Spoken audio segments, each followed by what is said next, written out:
नमस्कार दोस्तों, मेरे चैनल अर्चना के बोल में एक बार फिर आपका स्वागत है। मैं अपनी नई कविता के साथ आपके सामने प्रस्तुत हूँ।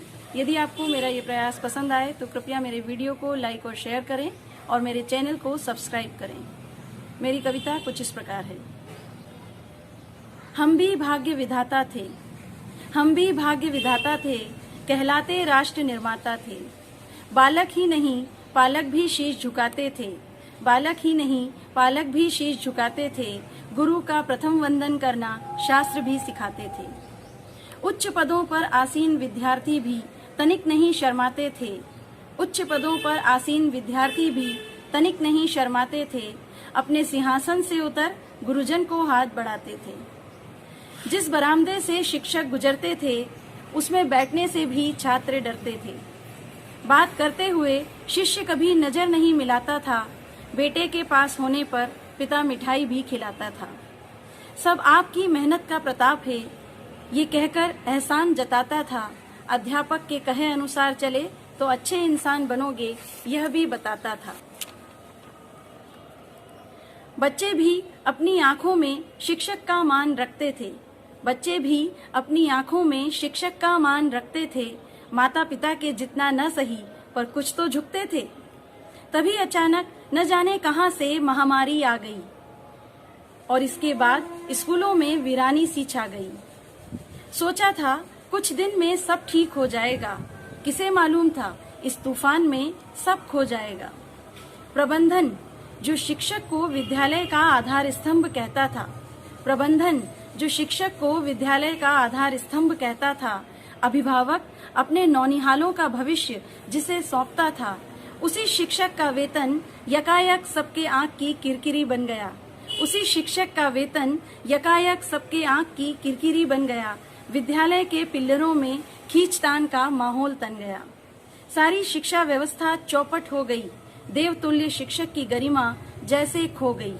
भूल गया समाज कि विद्यादान महादान है, भूल गया समाज कि विद्यादान महादान है, पर यही कई परिवारों के लिए जीने का सामान है।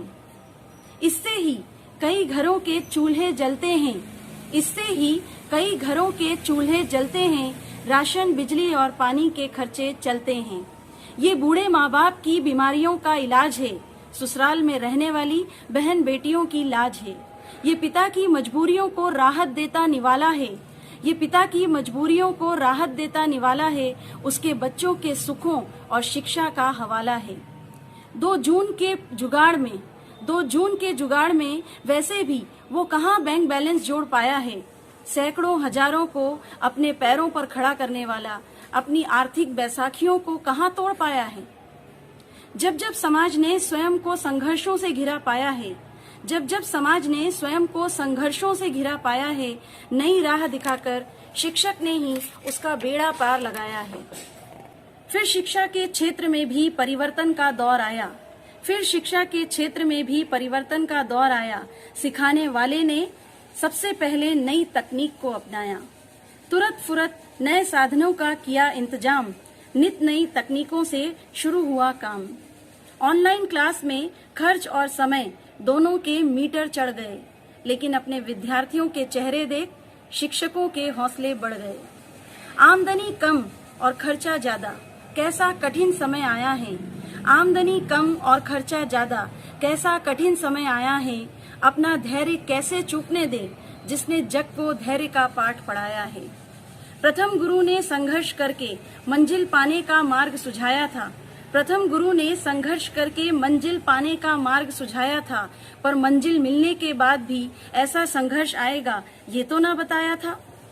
खैर चाहे जो हो मैं हिम्मत ना हारूंगी, खैर चाहे जो हो मैं हिम्मत ना हारूंगी। अपने साथ अपने देश के भविष्य को भी तारूंगी। कर्तव्य का निर्वहन कर कर्मठता का पाठ पढ़ाऊंगी, कर्तव्य का निर्वहन कर कर्मठता का पाठ पढ़ाऊंगी। सुखों को त्याग देश का कर्ज चुकाऊंगी। आज नहीं तो कल सब सामान्य हो जाएगा, आज नहीं तो कल सब सामान्य हो जाएगा।